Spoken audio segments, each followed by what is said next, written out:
Diaspora FM.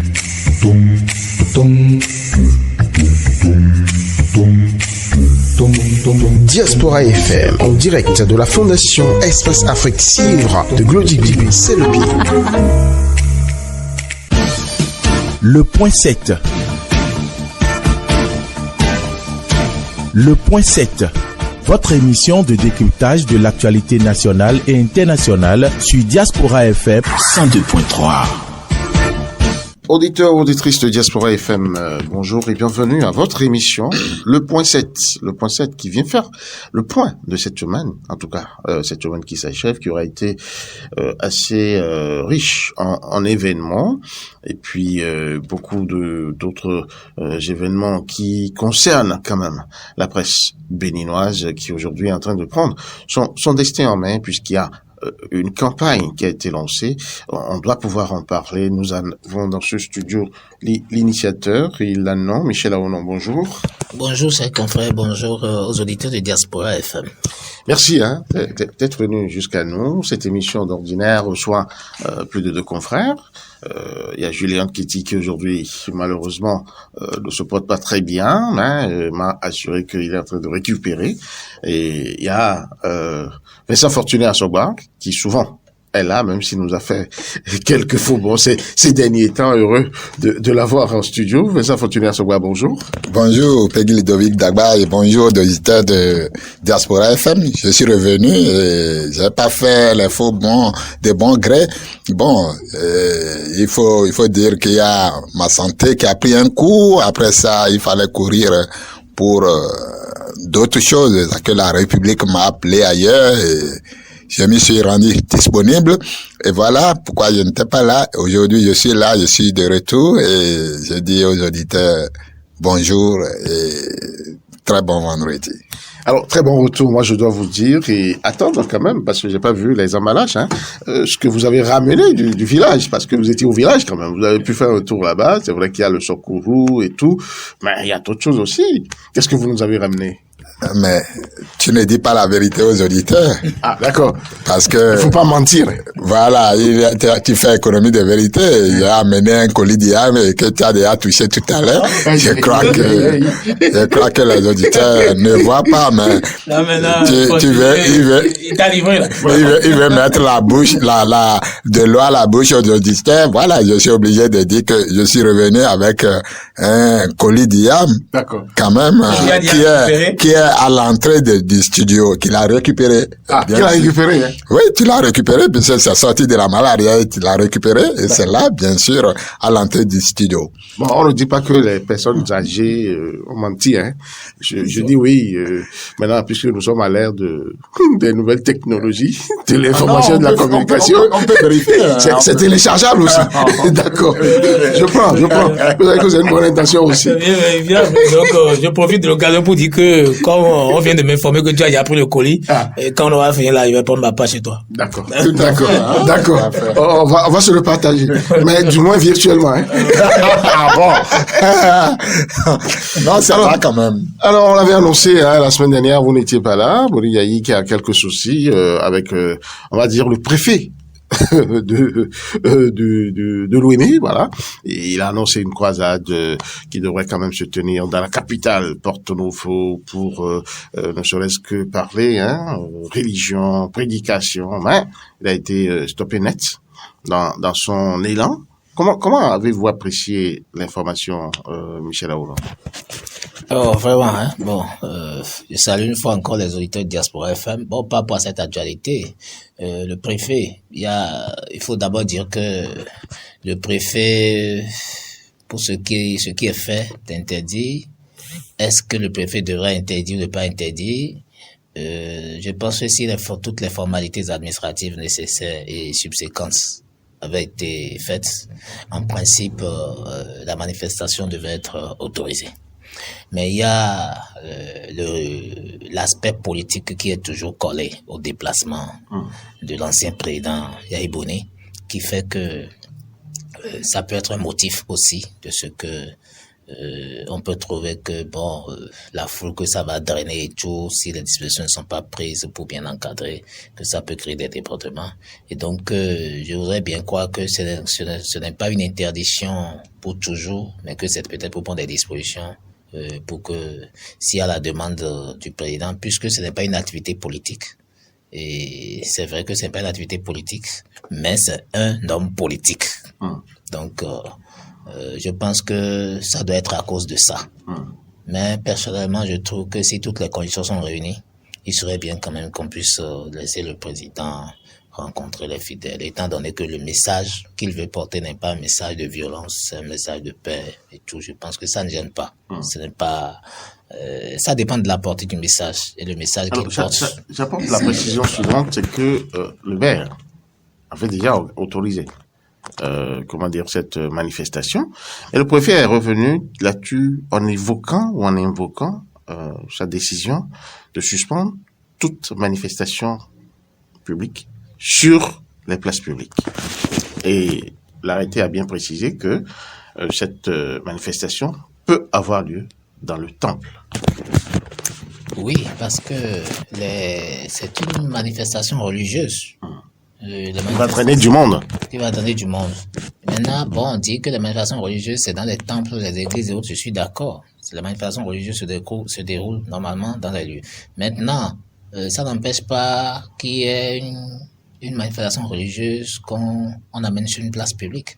On voit souvent certaines croisades, des rencontres de certaines églises où on peut prendre Moi, je vais souvent au Hall des Arts. Voilà. Tous les soirs, à partir de 18h ou 19h, il y a quand même Ça, là, c'est possible. Maintenant, vous avez des séances publiques qui se tiennent là-bas. Maintenant, vous avez dit que le maire aurait autorisé, qu'après le préfet a refusé. Le préfet est l'autorité administrative, l'autorité de tutelle. Donc, et l'autre chose, c'est que le maire ne dispose pas de renseignements, mais le préfet dispose de renseignements. Et c'est le préfet qui est le dépositaire du pouvoir public dans le département. Donc, du coup, je pense que le préfet peut avancer des raisons que le maire peut ne pas avoir. Et dans tous les cas, je pense que dans tous les cas, c'est la décision du préfet qui prime. Et par conséquent, quand le préfet dit que ça peut se tenir dans les temples, le préfet sait quand même qu'il y a des manifestations religieuses qu'on tient sur des places publiques. Il suffit de faire les formalités, de faire la demande. Et puis c'est autorisé, c'est fait. À moins qu'on avance les raisons pour lesquelles c'est refusé. Et c'est pourquoi je vous disais tout à l'heure qu'en informel, on sait que celui qui conduit l'action, c'est un homme politique, le train du monde et tout, et par rapport aux événements et tout ce qui est du passé, désormais, disons que le pouvoir public est toujours un peu frileux par rapport au déplacement du président Yahya Boni, notamment pour les grands déplacements qui traînent du monde et tout. Mais je pense que si on devait tenir compte juste du contenu du message qu'il veut porter, qui n'est pas un message de violence, je pense qu'on pouvait laisser faire et encadrer. À bien vous comprendre, c'est beaucoup plus lié à la personne. C'est beaucoup plus lié à la personne de celui qui conduit l'action. Qui veut mener l'action. Parce que c'est quand même un ancien président. Je ne vais pas pousser le bouchon un peu plus loin. Je vous reviens tout à l'heure, le temps de m'enquérir de l'état d'âme de Vincent Fortuné Assoba face à cette question. Je rappelle que vous êtes le directeur de publication de Nouvelles Mutations. Voilà. Et de Diarobi.com. Ah d'accord, ça c'est nouveau. C'est le journal en ligne, les sites d'information et d'analyse, d'enquête, Diarobi.com. Et nous attendons quand même de voir .7, de pouvoir suivre .7 sur cette plateforme-là. Bien sûr, pourquoi pas. Nous ferons la formalité nécessaire pour que ça soit ainsi. Même si le préfet est en mesure également d'interdire que les gens prient. Donc, vous comprenez mon état d'âme que pour une séance de prière et qu'on signe un arrêté préfectoral pour dire ça ne doit pas se tenir et qu'on suspend à cause d'un individu, on suspend toute manifestation publique alors que nous ne sommes pas en une période de crise. Ça se comprend pas. Je crois que nos autorités doivent apprendre à se dire que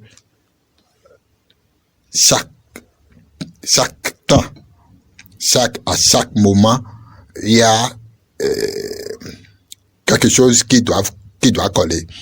Le pouvoir a ses limites. Parce que ça ne s'entend pas. Le maire a déjà autorisé.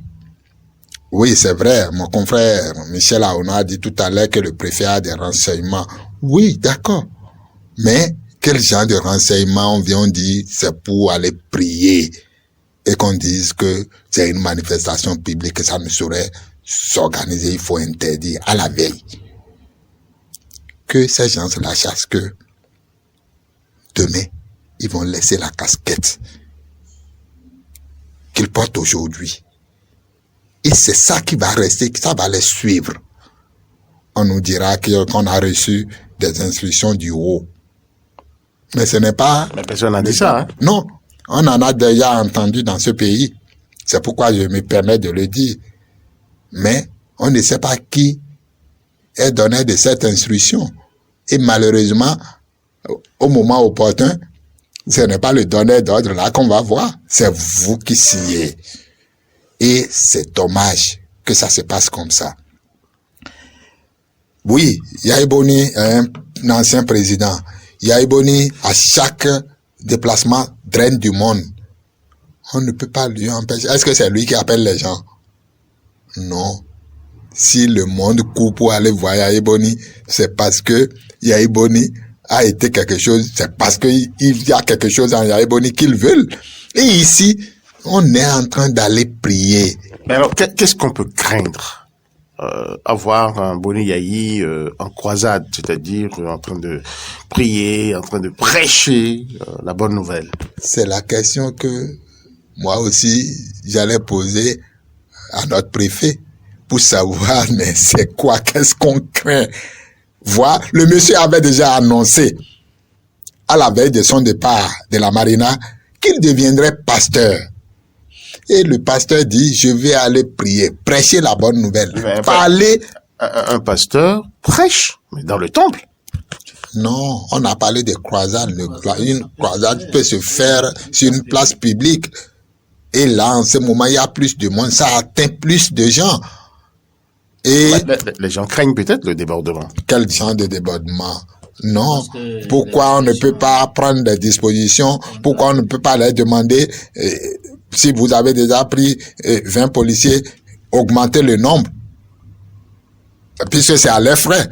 Vous n'avez pas mobilisé non plus tout l'effectif de la police pour une seule croisade. Non. Il y a d'autres champs sur le terrain qui réclament aussi la présence de la police. Écoutez. Ça va durer combien de temps? Pour qu'on dise on mobilise tout.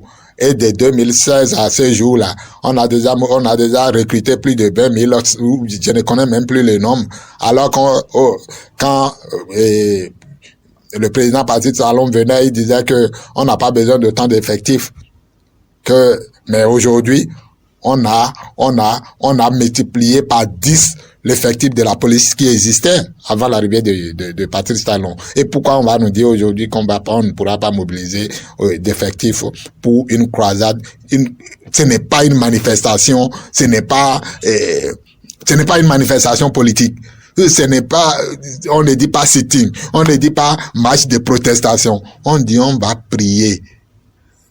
Cher ami, on veut aller prier. Oui, mais Vincent Fortuné Assogba, le cas samedi dernier seulement du stade de l'amitié de Cournot prête fait et cause à cette interdiction-là.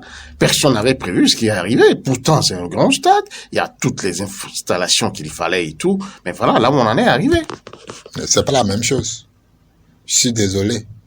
Est-ce que ceci n'explique pas cela? Non, ça ne saurait l'expliquer. Parce que ce n'est pas avant. C'est pas avant.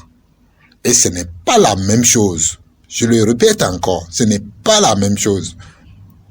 Puisque ici... La foule qu'il y a au stade peut s'apparenter à la foule qu'on aura à la croisade. Parce que vous avez dit, c'est une croisade. Ça vient de partout. Je suis entièrement... Et c'est une question religieuse aussi. Vous savez très bien, je sais que la religion, pour les peuples, c'est l'opium.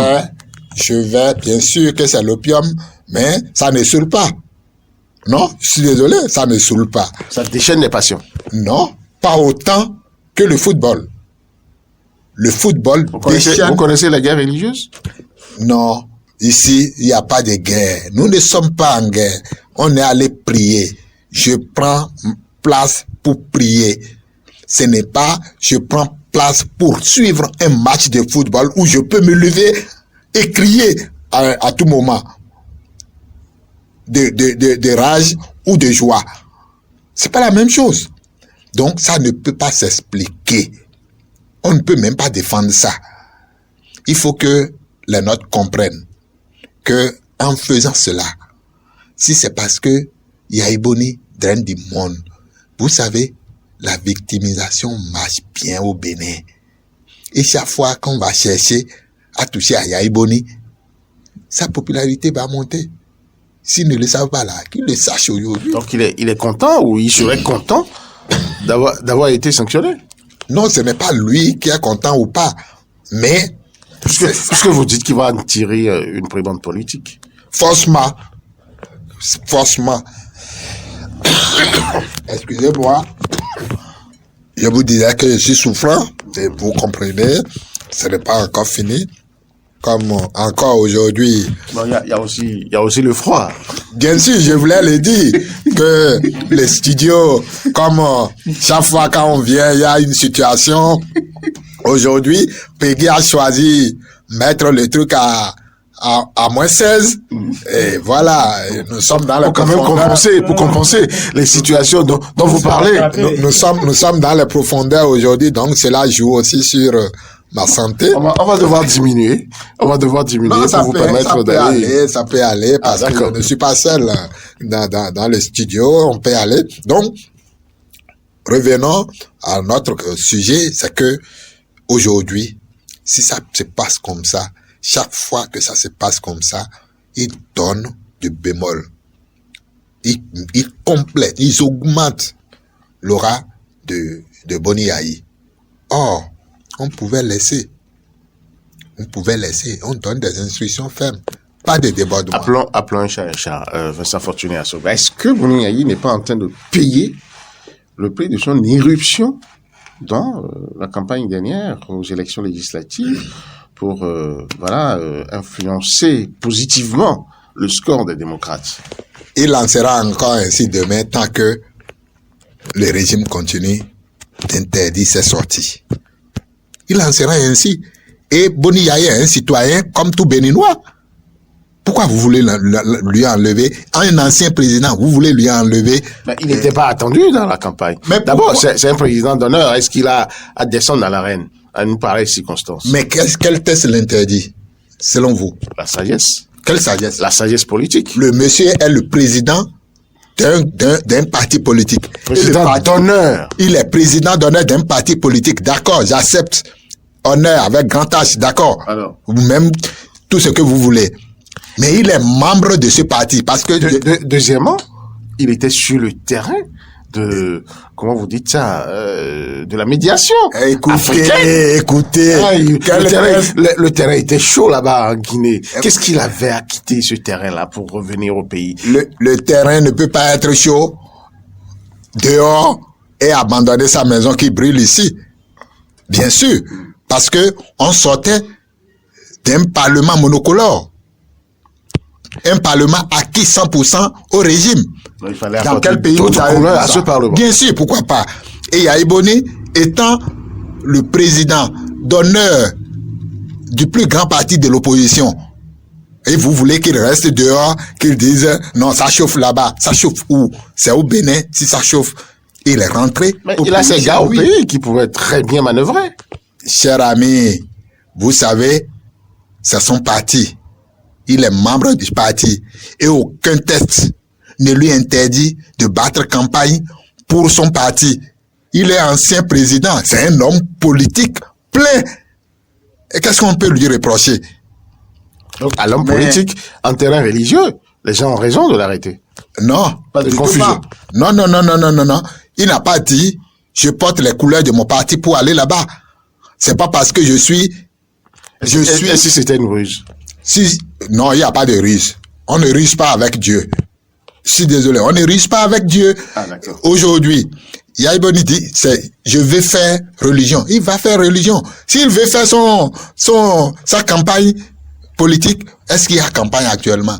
Il fait quoi? Il n'a pas fait une campagne. C'est à ceux qu'il veut parler, pardon. C'est à ceux-là encore qui votent. Non, ça ne veut rien dire. Donc, Patrice Talon ne peut pas aller à l'église aujourd'hui. Est-ce que vous savez que Olivier Bokar, dont on crie le nom au pouvoir là, vous savez qu'il est religieux, qu'il est pasteur? Donc, lui, on ne doit plus appeler le nom de Olivier Bokar parce qu'il est pasteur. On ne doit plus appeler son nom dans la politique. Non, il faut pas qu'on ferme les yeux et je ne sais pas. La politique, c'est la politique. S'il veut parler politique, il parle politique. S'il veut parler religion, il parle religion. Ou bien, on vous a déjà dit que les religieux, les fidèles qui viennent là, c'est des démocrates. Vous avez connaissance de ça? Ils peuvent le devenir. Est-ce que vous avez déjà... À supposer que le président Boni Yayi tienne le discours qui leur plaît et qui franchement les convainc. Mais quand on le verra demain, malheureusement, vous êtes dans la supposition. Oui. Vous êtes dans la supposition. À force de supposition, on peut en arriver à la proposition. Je suis désolé. Donc, vous minimisez aussi, ça veut dire, c'est la même chose aussi qu'on peut coller à Olivier Bokar. Je fais le rapprochement parce que c'est un pasteur là-bas, en plein. Et aujourd'hui, donc, si Olivier Bokar dit qu'il organise croisade, aujourd'hui, on va dire non, qu'il ne peut pas organiser. Attendons de voir. On va attendre de voir parce que là, je crois que c'est un précédent grave qui fera date. D'accord. Parce que c'est Dieu, on a dit, les chrétiens vont prier. On va pour prier. Et on dit non, vous n'allez pas le faire sur la place publique. Alors que on a déjà demandé, on a demandé autorisation, on a fait les formalités administratives nécessaires qu'il faut. Je crois que les notes se mettent dans la tête que le pouvoir va finir un jour. Et ce qu'il laisse comme héritage à la progéniture va rester. D'accord. Quand on vous envoie, sachez-vous envoyer. D'accord. C'est Maître Adrien Moumedi qui l'a dit, non? Je crois. Alors, Michel Aounot, par rapport à cet aspect des choses, est-ce que on peut craindre que Boni Yayi est en train de vivre un peu, subir, on va dire, les contre-coups de ce comportement au cours des dernières élections législatives? Non, j'ai comme l'impression... Parce que vous avez dit que c'est un homme politique. Oui, j'ai comme l'impression que le président Boni est toujours surveillé, quoi. Il est toujours surveillé. Entre-temps, il a toujours un Mali au derrière. Oui, entre-temps, quand il s'était rendu au palais à la rencontre du président Talon, à la sortie des échanges que j'ai suivis et tout, j'ai cru que c'était fini. Mais en réalité, je constate qu'en réalité, ce n'est pas fini totalement. C'est tout comme si, tant qu'il sera en train de faire de l'activisme politique, on tentera toujours de le filer et de lui créer des ennuis peut-être. Donc, moi, je pense que, contrairement à ce que vous avez dit tout à l'heure, quand vous avez donné l'exemple du stade par rapport au football, tout ça, c'est pas la même chose. Parce que sur une place publique, pour faire une prière, c'est pas des gradins, c'est pas les mêmes dispositions matérielles comme un stade. Et c'est pas les mêmes enjeux non plus. Ici, c'est un truc pacifique pour prier. Et donc, l'objet du courrier n'a pas dit que c'est une marche de protestation, par exemple. Oui, mais Michel Aounot, est-ce que le pouvoir, on va dire, l'autorité, a mal fait, a tort de prévoir tout débordement? Bon, on ne sait pas, puisque l'activité n'a pas eu lieu. C'est pourquoi je vous ai dit tout à l'heure que le maire a accepté que le préfet, qui dispose de renseignements interdits, le préfet peut avancer comme raison, comme quoi, bon, quand il a eu ces renseignements, encore que ça peut être politique aussi, mais le préfet peut dire que ces sources de renseignements lui auraient fait savoir qu'il se peut qu'il y ait débordement ou bien il se peut qu'il y ait des risques de troubles à l'ordre public, ce que je ne trouverais pas forcément fondé parce que ce n'est pas une manifestation de protestation. Et donc, ce n'est pas possible que pour se réunir et prier, il puisse y avoir risque de troubles à l'ordre public. Il suffit juste d'un encadrement pour que ça ne déborde pas sur la voie si c'est une place publique qui n'est pas clôturée. Par exemple, moi, j'ai vu certaines confessions religieuses, par exemple, qui ont pris le rôle des arts, le stade de l'amitié pour faire des conventions, des trucs. Ça se fait. Donc, dire qu'on ne peut pas faire des manifestations religieuses sur la place publique, c'est pas évident. Ça se fait. Il suffit que la congrégation religieuse en question exprime la demande et que des dispositions d'autres pratiques soient prises. Moi, j'ai vu des confessions religieuses qui ont fait des conventions au stade de l'amitié, au rôle des arts et tout ça à Cotonou. Et puis, ça s'est bien passé. Il n'y a jamais eu de problème. Donc, ce n'est pas vrai. Je pense que la question est beaucoup plus politique que technique. Oui. D'accord avec le préfet aussi a une autorité politique qui dispose des renseignements. Je le dis, il a un fonds de renseignement. Donc, lorsque la demande vient, mais pourquoi vous êtes accroché à cet aspect des choses? Il a un fonds il a un service de renseignement, il a un fonds. Oui. Quelle est la particularité de la chose? Parce que, c'est tout à fait normal. Le préfet peut estimer que, sur la base de ces renseignements, il y a risque de débordement ou bien de trouble à l'ordre public parce que celui qui conduit l'action est une personnalité politique qui draine du monde. Encore que là, je pense qu'il suffirait que le préfet instruise le directeur départemental de la police républicaine pour des dispositions d'autres pratiques, pour contenir la foule. Et ça se fait, généralement c'est à la charge des organisateurs. Et donc, je pense que le problème ne devait pas se poser par rapport à un truc comme ça. Puis on n'est même pas en période électorale. Pour qu'on dise que, il est en train de faire une campagne déguisée. Les élections, c'est en 2026, donc, il n'y a même pas un jeu tout de suite, quoi. Ah, vous croyez? 2026, c'est bien là, hein? Non, c'est moins de 3 ans, hein? Non.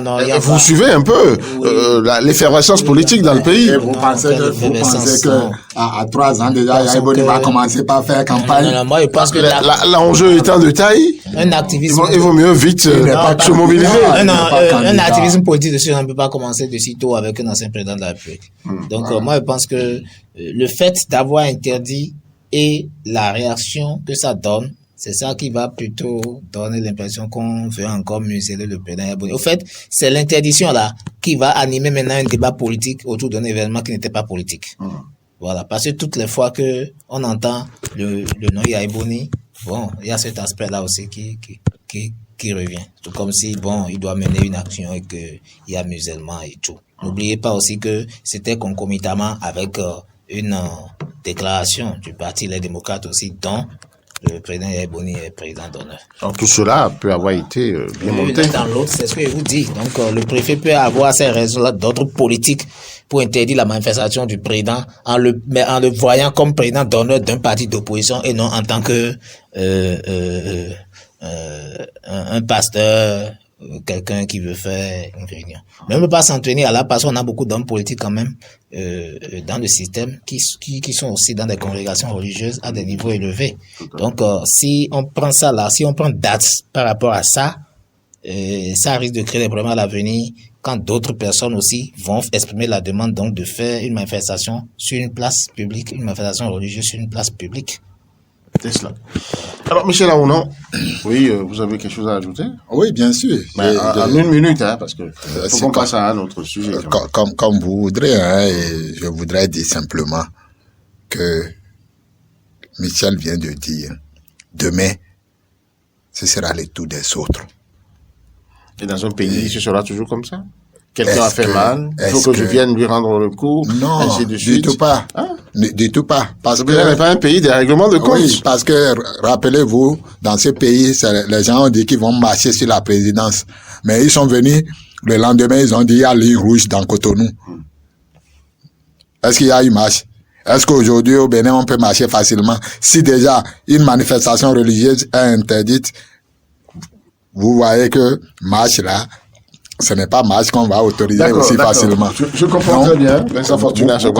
Vous comprenez, mais il faut que qu'on cultive le vivre ensemble et qu'on oublie à un moment donné la politique. D'accord. Tant qu'on va voir Boniaï politique, je crois que on va toujours le persécuter comme on a l'impression que le Bénin a dit non à la persécution et c'était à la conférence nationale historique de février 1990. Alors dites-moi, votre statut au niveau de WhatsApp, je n'ai pas vu halte à la brimade. Qu'est-ce qu'il y a? Pourquoi vous ne l'avez pas fait? Pourquoi je vais dire halte à la brimade? À la brimade de la presse. Est-ce que vous avez votre carte de presse là où vous êtes? je n'ai pas ma carte de presse nationale, mais moi, j'ai une autre carte de presse qui me permet de vaquer à mes occupations hors du Bénin. Ah, hors du Bénin. Bien sûr. D'accord. Je crois que Mais maintenant au Bénin. au Bénin, j'ai postulé jusque-là et comme la HAC n'est pas encore prête pour nous donner les cartes, on est là et je ne sais pas pourquoi c'est à moi que vous posez le leader de Alt à la primade de la presse, il est là, il est libérer nos cartes de presse. Oui, je crois que je le ferai parce que ça fait 2 jours là, aujourd'hui c'est le 2e jour. Ça veut dire que vous êtes en reste du mouvement. Non, du tout pas. Je le ferai avant de sortir de ce studio. Je crois que je suis professionnel et vous le savez, je le dis à chaque occasion. Je suis fier de dire que je suis journaliste, même si aujourd'hui ce que nous vivons au Bénin ne nous permet pas facilement de dire qu'on est journaliste. Mais je suis fier de dire que je suis journaliste au Bénin. Sans carte de presse. Oui, mais sans carte de presse. Est-ce que ça vous fait plaisir? Est-ce que vous en êtes fier? On vous demande à l'ambassade, par exemple, vous y allez pour un travail ou un service, et on vous demande, vous faites quoi? Vous êtes journaliste. Et on vous demande d'exhiber votre carte de presse, et vous dites, voilà, j'en ai pas. Vous venez de me poser la question de savoir si pourquoi je n'ai pas encore dit halte à la brimade. On ne peut pas être brimé, être fier d'être brimé, parce que la carte de presse, c'est un outil que la loi a instauré pour reconnaître un professionnel des médias au Bénin. Et de ma position antérieure, je l'ai toujours dit, la HAC doit faire en sorte que cette carte de presse se comporte de la même manière que la carte nationale d'identité. Ta carte nationale d'identité est périmée le lendemain, tu vas déposer les dossiers et 2 semaines après, au plus, tu as ta carte. Et ça reprend son cours. Je ne sais pas pourquoi, pour un outil professionnel, on passe d'abord à appel à candidature. Ça ne s'entend pas. Parce qu'on vous connaît peut-être. On attend, moi, ma carte vous les journalistes béninois est périmée, je ne sais plus depuis quand. On a attendu 1, 2, 3 ans avant de lancer l'appel. Vous avez oublié quelque chose. Quoi? Le dossier de renouvellement des cartes, le communiqué demandant leur renouvellement, a été publié même à 2 ou 3 mois du terme de validité de certaines cartes de presse. Non, vous parlez de validité de certaines cartes. Oui. Mais et ceux qui étaient déjà périmés depuis? Moi, ma carte était déjà périmée 2 ans au moins avant qu'on ne lance l'appel à candidature.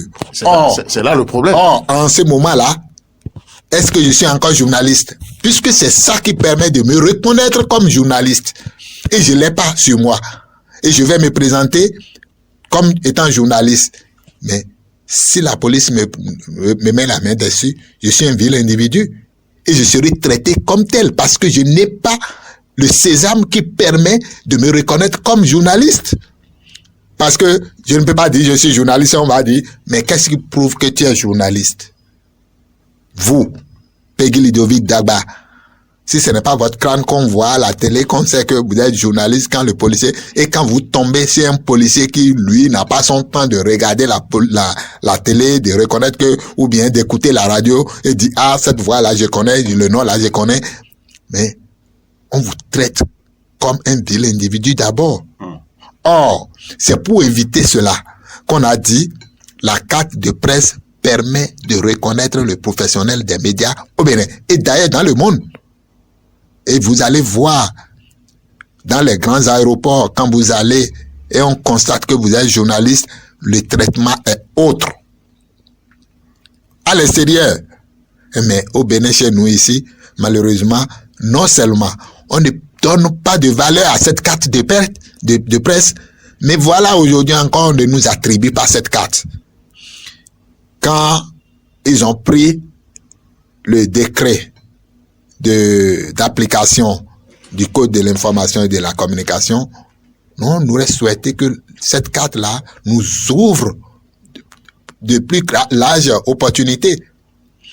Vous allez dans les grandes surfaces, il faut utiliser cette carte et bénéficier des réductions dans les hôtels, dans les transports, et ainsi de suite. Parce que, je vous l'ai dit, la presse, c'est un métier noble. Et ailleurs, je vous jure, vous êtes mieux traité. Vous êtes, quand on dit c'est la presse, vous êtes bien traité. Ce n'est pas comme au Bénin aujourd'hui, on vous regarde. Quand vous dites, je suis journaliste, on vous voit comme étant un mendiant. Et ça, là, c'est depuis 2016 que... un nécessiteux. Un clochard. Ce n'est pas trop. Puisque le métier aujourd'hui est clochardisé.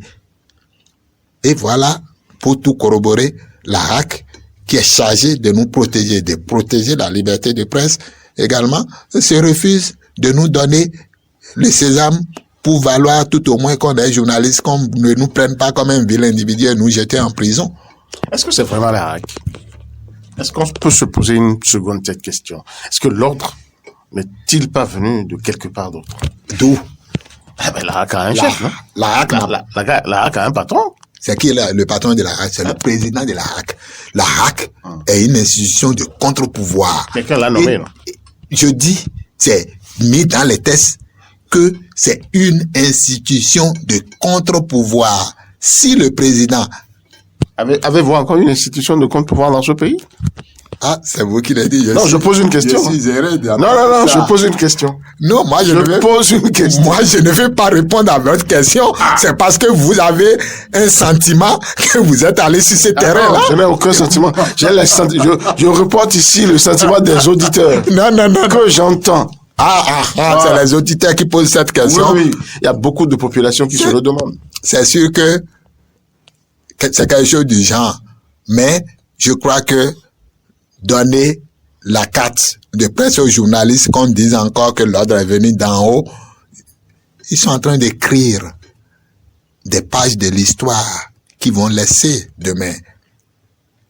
J'ai entendu des conseils d'une cour royale au nouveau président de la Cour constitutionnelle qui dit de laisser son nom, d'écrire son nom en lettres d'or. Et quand on va appeler ce nom-là, qu'on dise voilà, c'est un homme. Voilà, il a occupé tel poste.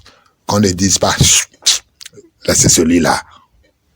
Et je crois que chacun doit s'inscrire dans cette ligne-là. Qu'on ne dise pas demain, président de la laissez celui-là. Non, je crois que il nous écoute. Je suis sûr et je sais bien que les services de la HAC nous écoutent et le président de la HAC en question aussi nous écoute, qu'il sache que c'est son nom d'abord. Moi, je n'irai pas chercher ailleurs. Je demande que le président de la HAC fasse diligence parce qu'il a plein pouvoir. Il est nommé par le président de la République. Certes, du moment où il occupe le fauteuil du président de la HAC a une mission, celle de protéger la liberté de la presse dans notre pays et les outils dont dispose la HAC pour protéger cette liberté. Nous avons la carte de presse qu'elle doit nous octroyer pour lui permettre de reconnaître qui est journaliste, qui ne l'est pas. Aujourd'hui, elle ne peut pas reconnaître, je parle de l'institution HAC, elle ne peut pas reconnaître qui est journaliste, qui ne l'est pas. Parce que il n'y a pas de carte. Parce qu'elle ne distribue pas de carte. Donc elle est obligée d'accepter tous ceux qui viennent pour dire je suis journaliste.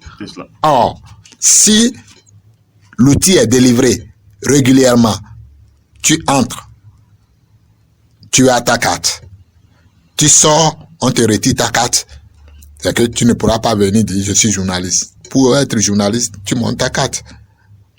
Mais malheureusement, la HAC n'a jamais joué ce rôle de contrôler qui entre dans la profession, qui sort.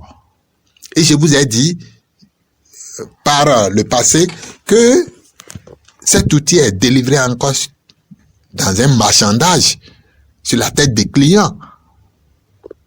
Moi, j'ai vu des gens qui portent la carte de presse dont je ne connais pas les organes jusqu'à ce jour. Il y a du copinage dedans. Mais malheureusement, si dans la délivrance, ça se faisait régulièrement, tout au moins, nous qui sommes professionnels, on ne va pas regarder les brebis galeuses qui sont venues à qui on a donné. Puisque moi, si moi j'ai ma carte, je suis journaliste, je m'en vais. Si je te crois, tu dis, tu es journaliste, ah bon, tu es journaliste, ah c'est bon, félicitations. Si tu es sûr que tu es vraiment journaliste, on t'appelle, tu te permets de brandir la carte de presse alors que tu ne peux pas écrire un compte rendu. Ça là, c'est toi. Mais moi, journaliste... Mais il salit la profession. Il salit la profession. Ils se salissent d'abord. Et là, c'est là aussi, malheureusement, le rôle qui incombe aux fêtières qui n'existent plus. Elles sont là, quand même. Ah ben, elles sont là, on voit. Le CNPA est là, l'UPMB aussi est là. Oui, heureusement qu'il y a un membre permanent qui est ici. Mais je vois ce qu'il fait. Malheureusement, je l'ai pas vu le CNPA derrière lui, je n'ai pas vu l'UPMB. C'est-à-dire qu'il a reçu mandat du CNPA, il le dira tout à l'heure. Ah, certainement. Mais moi, j'ai vu un individu qui aime sa profession, qui aime sa corporation et qui travaille pour sa corporation. Je ne le vois pas en tant que membre du CNPA qui fait quelque chose parce que... Peut-être que c'est vous qui mettez cette démarcation. Il est là. Bien sûr, on va l'écouter. Michel Aonon, vous êtes le facilitateur, j'allais dire le président du comité de facilitation. Et c'est ce comité qui a lancé, cette campagne pour obtenir de la HAC la libération des cartes de presse. Dites-nous, est-ce que vous avez reçu mandat du CNPA, Conseil national du patronat de l'audiovisuel, pour mener cette action-là que vous menez, puisque vous en êtes membre? Merci beaucoup. Je voudrais d'abord remercier mon confrère Vincent Fortuné à Soba pour sa participation à la cause. Ça c'est le politiquement correct. Hein? Oui, bien sûr, parce que tout à l'heure, quand vous l'avez interpellé, il a dit que, à l'instant, même avant de quitter le studio, il le fera. Donc, au fur et à mesure, même ce matin, j'ai reçu des coups de fil de certains confrères qui ont découvert les visuels sur le truc dans la journée d'hier et qui sont venus aux nouvelles de savoir et tout. Donc, j'ai passé toute la nuit et ce matin à expliquer. Donc, les gens sont en train d'adhérer parce que ce que nous faisons, ce n'est pas pour un individu. Moi, je suis qui? Je ne suis pas le seul détenteur de la carte de presse au Bénin, non. Alors, pourquoi? Il faut toujours quelqu'un pour porter quelque chose. Mais ce que nous sommes en train de dire, c'est pour l'ensemble de la corporation et pour l'avenir. Alors, vous avez demandé si j'ai reçu mandat. Je n'ai pas besoin d'un mandat avant de faire ce que je fais. Vous savez, les requérants cadres de presse peuvent se constituer en collectif et mener les actions. Loi 1901. Oui, on peut se constituer en collectif. En qualité de requérant, on nous a pris de l'argent pour quelque chose qu'on n'a pas fait, nous réclamons nos droits. Donc on peut se constituer en collectif. Maintenant, vous avez bien fait de me poser cette question. C'est d'abord quand même le rôle des fêtières. On a l'Union des professionnels des médias, qui est l'association des médias. On a le Conseil national du patronat de l'audiovisuel, qui regroupe les patrons de presse. Et quand ça ne va pas dans la profession, c'est quand même ces deux entités qui, ma foi, mènent les actions qu'il faut pour corriger. Est-ce qu'il y a une certaine démission à au niveau, surtout le cas dont vous pouvez parler, c'est au niveau du CNPA? Non, je pense que pour savoir s'il y a démission ou pas, ce serait mieux de poser la question aux responsables des fêtières. Est-ce que vous avez essayé de poser le problème, puisque vous êtes à l'intérieur du CNPA? Oui, je suis membre du bureau du CNPA, du bureau d'état du CNPA, à l'initiative même de la mise en place du comité de facilitation avec la coordination des dossiers cas de presse pour les confrères qui avaient des soucis et tout ça. Tout ça a été soumis au bureau du CNPA avant qu'on enclenche même les actions, avant même qu'on ne commence même la mise en place du comité de facilitation. Et quand tout ça là s'est passé, l'organisation de l'atelier, tout ça, nous avons soumis ça au bureau du CNPA avant de le faire. Mais nous l'avons soumis juste pour un accompagnement, pas pour obtenir un mandat. Parce que même sans l'accompagnement des fêtières, nous étions capables de nous organiser pour mener des actions. Parce qu'en réalité, les fêtières peuvent avoir leurs raisons de ne pas bouger tel que nous on l'aurait voulu. Mais après tout, c'est eux qui ont la décision. Donc, moi, je n'ai pas la décision parce que... Mais elles sont nos syndicats. Elles sont nos syndicats. L'action que nous menons aussi, ça permet aussi de les réveiller, de les titiller, de les mettre, de les pousser. Et c'est ce que nous faisons. Donc, si nous faisons tout ça, nous estimons aussi que, en temps normal, ils devraient soutenir l'action pour que ça puisse porter le plus loin possible. Donc, s'ils décident de soutenir l'action ou qu'ils décident de ne pas soutenir l'action, pour nous, ce n'est pas ça l'essentiel. L'essentiel, c'est pour nous, c'est d'atteindre l'objectif pour que, au soir du combat, que tout le monde se retrouve pour qu'on puisse se dire au moins qu'on a atteint l'objectif. Pour moi, l'essentiel, c'est d'atteindre l'objectif. Les autres détails, ce n'est pas important pour moi. Alors, quelle est l'action que vous menez? Alors, je vais d'abord dire que la carte de presse, comme Vincent Fortuné Sobra l'a dit tout à l'heure, c'est la carte d'identité du professionnel des médias. Et il y a eu une innovation que nous avons saluée par le passé, c'est que la RACAD dit désormais que la carte va porter le numéro d'identification personnelle du professionnel des médias. Parce que quand vous prenez votre carte CIP, votre numéro d'identification personnelle est dessus. Quand vous prenez votre carte d'identité biométrique, le numéro d'identification personnelle, et c'est ce même d'identification personnelle désormais qui est sur votre passeport biométrique. Ça veut dire que si nous avons notre numéro d'identification personnelle désormais sur notre carte de presse, ça veut dire que désormais notre carte de presse peut aussi servir comme pièce d'identité au cas où on aurait la validité des autres pièces. L'autre chose, c'est que c'est la carte de presse qui vous permet de justifier la profession lorsque vous demandez l'établissement de certaines pièces d'identité comme le passeport, comme la carte de séjour quand vous êtes à l'étranger, ainsi de suite. Toutes les autres pièces, vous fournissez la carte de presse pour prouver la profession. L'autre chose, c'est que au thème de la loi 2015-07 du 20 mars 2015 portant code de l'information et de la communication, le journaliste est reconnu par la détention de la carte de presse. Ça veut dire quoi? Lorsqu'on vous prend n'importe où et vous dites que vous êtes journaliste, on va vous demander la carte de presse. Que ça soit la police, que ça soit dans un lieu où il y a un incident, où il y a n'importe quoi. Quand on dit c'est un journaliste, on va donner sa carte de presse. Et la carte de presse renseigne sur son profil, sur l'organe de presse dans lequel il intervient et ses contacts. L'autre chose aussi, c'est que au terme de la même loi, la 2015, qui est la seule loi qui régit l'activité des médias au Bénin, ça je le rappelle, pour ceux qui sèment des confusions avec le code numérique, c'est la loi 2015 qui régit l'activité des médias au Bénin. Je vais faire ce débat là après. Alors toujours au terme de cette même loi, c'est la carte de presse qui vous donne droit d'accès aux sources officielles d'information. Donc, quand vous vous présentez, quand vous, par exemple, vous faites une conférence de rédaction, vous définissez des sujets avec des angles de traitement et tout, et qu'on envoie une équipe de reportage dans un ministère ou dans une institution de la République, n'importe où dans l'administration, une préfecture, une mairie, pour poser des questions aux gens, ou bien pour faire une enquête, ou bien ne serait-ce que pour faire des recoupements d'informations. Si vous vous présentez au cadre ou bien aux fonctionnaires pour demander des renseignements, des documents, tout ça, vous devez pouvoir prouver que vous êtes un journaliste à qui il veut s'adresser. Et la pièce qui vous permet de le convaincre, c'est la carte de presse. Si vous ne l'avez pas, c'est que bon, vous êtes considéré comme un cul-d'âme qui descend dans l'administration et tout. On peut estimer que vous êtes en train de faire du recel de documents administratifs et tout. Donc bref, c'est l'instrument qui protège le professionnel des médias dans l'exercice de sa profession. Et pour finir, c'est l'instrument qui permet au juge de faire la part des choses entre le cybercriminel, le web activiste et le journaliste professionnel. Parce qu'aujourd'hui, toutes nos informations sont sur des supports digitaux. Et donc, la non-détention de la carte de presse fait que parfois, le juge a comme l'impression que le journaliste est de mauvaise foi pour ce qui concerne les procès de délit de presse et donc applique la loi de 2018 portant code du numérique qui prend le journaliste comme un cybercriminel ou un web activiste. Or, le web activiste n'est pas journaliste professionnel et le journaliste professionnel n'est pas un web activiste. Mais malheureusement, de par les nouveaux médias, nous sommes obligés de mettre nos supports, les émissions, les unes des journaux, les contenus sur des plateformes digitaux, ce qui fait que nous nous retrouvons dans le cyberespace. Et donc, on trouve qu'on peut nous appliquer la loi 2018 portant code du numérique. Mais nous sommes dans le cyberespace, mais nous ne sommes pas des cybercriminels, nous ne sommes pas des web activistes parce que nous, on a un profil. Et la pièce qui permet au juge maintenant de trouver que, lui, c'est vrai que c'est dans le cyberespace, mais c'est un journaliste. C'est la pièce là, c'est la carte de presse.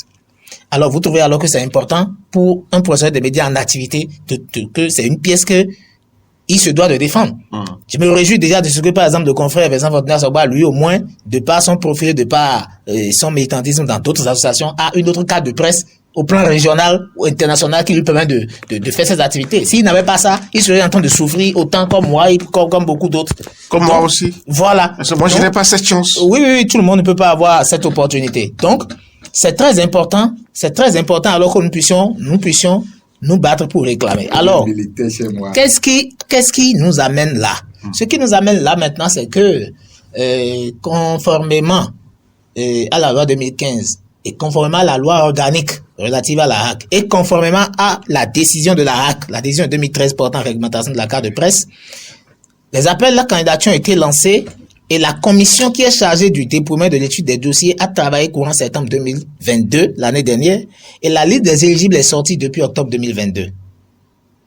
Et de nos recoupements d'informations, la commission qui a fait le travail a déjà déposé son rapport. Maintenant, nous n'avons pas compris pourquoi depuis octobre 2022, par exemple, les cadres ne sont pas sortis. Et nos renseignements au niveau de l'ANIP aussi nous donnent comme information que la HAC n'a pas saisi l'ANIP par rapport à un dossier pareil. Comment ça? Alors, la liste est restée à la HAC et on a fait même base sur la liste et nous ne savons pas ce qui se passe. Or, il y a une relation entre la HAC et les organisations fêtières.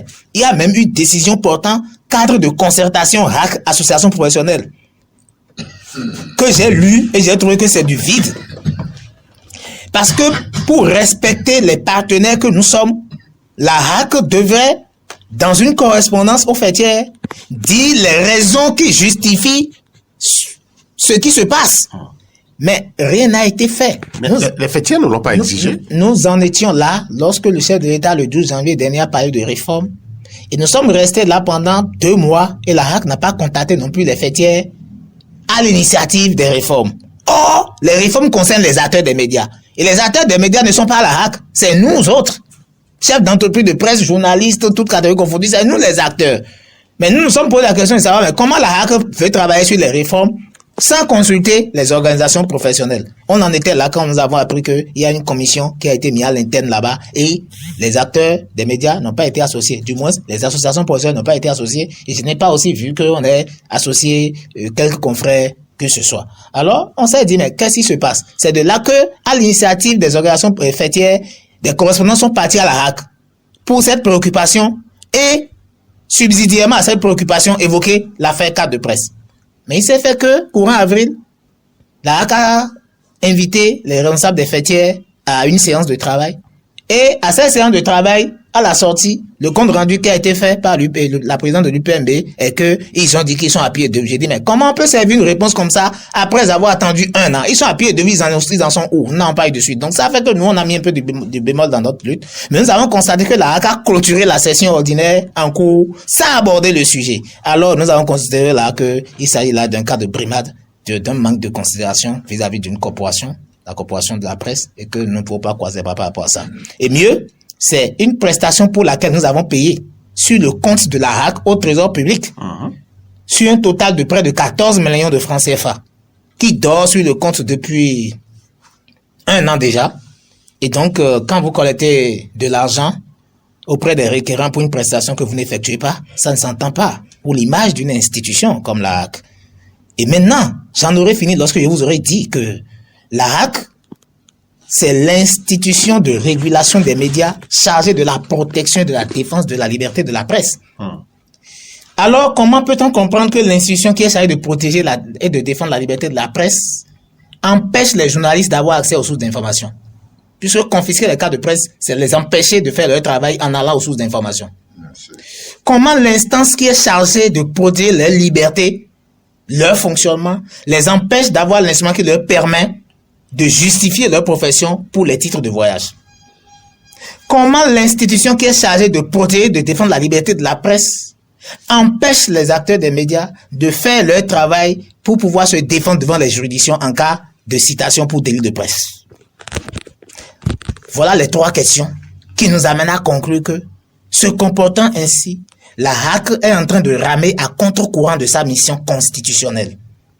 Et c'est donc pour rappeler cela à la HAC et rappeler cela au pouvoir public que nous avons décidé donc de faire les visuels avec des messages clés pour montrer la gravité de ce qui se passe, de comment on a collecté près de 14 millions qu'on a bloqués depuis 14 ans et qu'on refuse de donner suite depuis 14 mois et qu'on refuse de donner suite aux acteurs des médias. Donc, nous pensons que tous les requérants et l'ensemble des professionnels des médias, patrons de presse, journalistes, toutes catégories confondues, nous allons nous mettre dans la bataille pour... Et ce que nous avons enclenché ne va pas s'arrêter. Oui, c'est quoi ce que vous avez enclenché? Ces visuels-là... Les visuels que nous avons... vont agir comment? Ah oui, Ça a son effet, parce que depuis hier, ce qui se passe, nous on a des retours. Parlez-nous des retours. Ça a son effet, parce que... Mais vous lui permettez déjà d'intervenir ici. Oui, c'est parce que vous m'avez appelé ce matin, c'est parce que vous avez vu ça hier. Nous sommes en train d'en débattre ici. C'est ça. Et c'est notre moyen de faire la pression sur les décideurs pour que cela soit fait au plus tôt.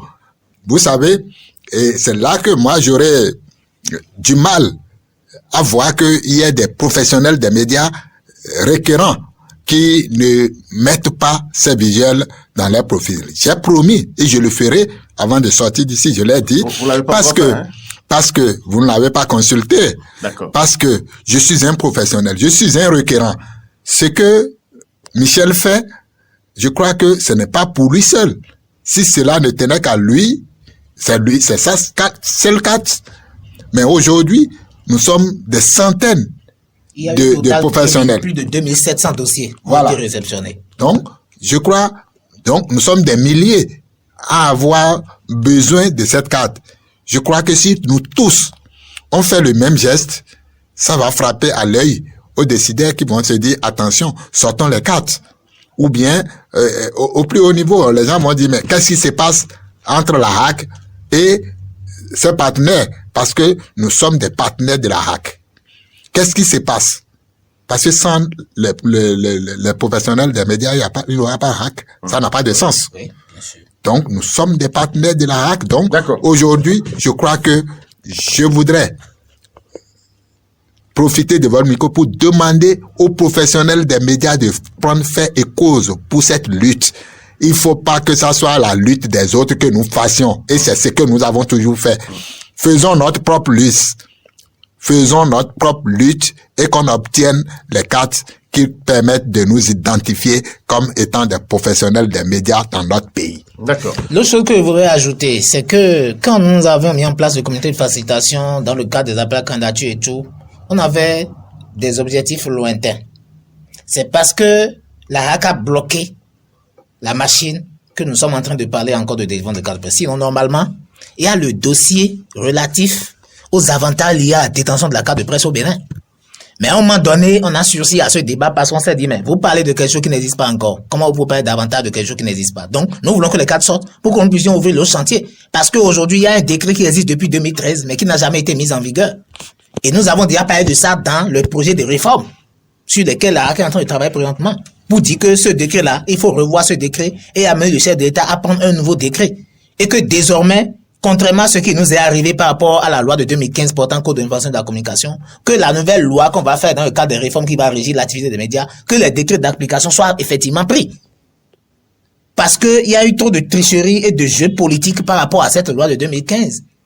Par exemple, c'est la loi de 2015, là, par exemple, qui a parlé de l'appui financier de l'État et qui a dit qu'on allait transformer l'aide de l'État à la presse privée en un fonds d'appui au développement des médias. Mais depuis 2016, le gouvernement s'est abstenu d'approvisionner les ressources pour qu'on mette en place le fonds. Et nous devons maintenant faire les enquêtes pour savoir si la ligne budgétaire a été supprimée ou pas. Parce que si la ligne budgétaire n'a jamais été supprimée, cela voudra dire que l'État nous doit. Et si l'État nous doit, les organisations fêtières doivent s'organiser pour réclamer la dette. C'est très important. Il faut, ça, c'est des sujets que nous devons aborder. Le chantier ardent. J'attends qu'on finisse avec carte de presse. Et si on ne sent rien, nous allons. Alors, vous parliez tantôt des retours.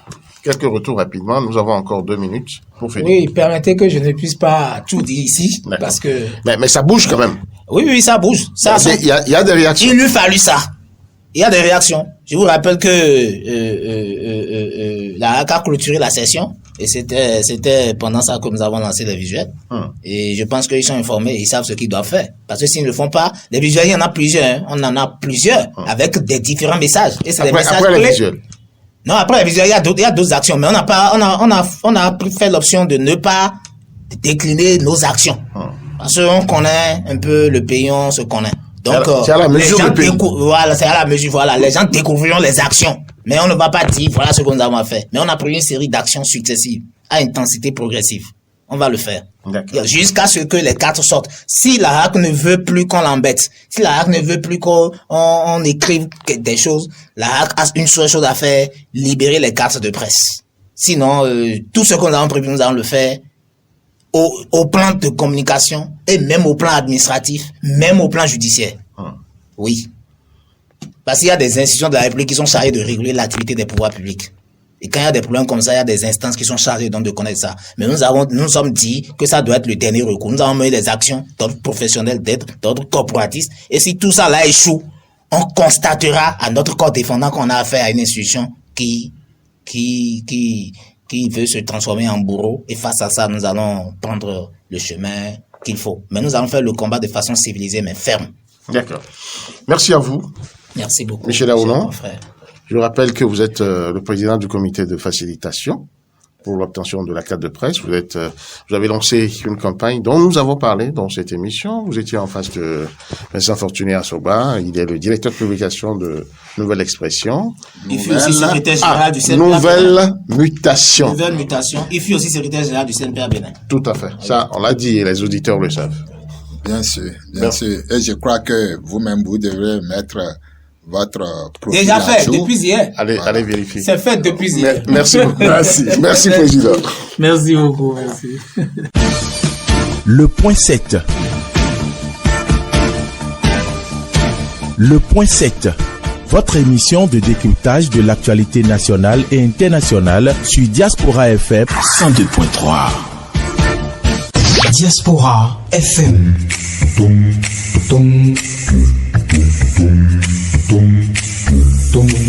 Diaspora FM, en direct de la Fondation Espace Afrique Civre de Glody Bibi, c'est le pied.